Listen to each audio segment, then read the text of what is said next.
Monday evening, doing a few adjustments on the forecast. I'm going to increase the chance of rain for Wednesday, lowering the temperatures. You're going to see why in a second.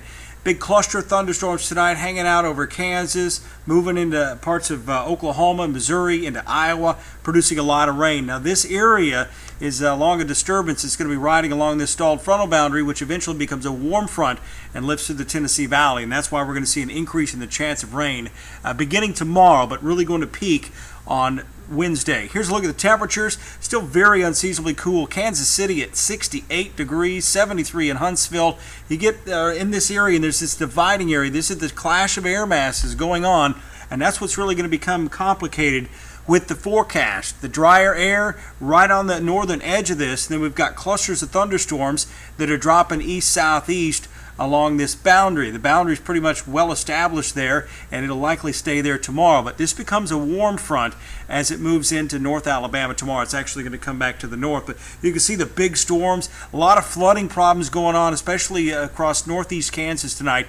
And these recent severe thunderstorms down from Woodward over to Ponca City, south of Newkirk, capable of some damaging winds and large hail.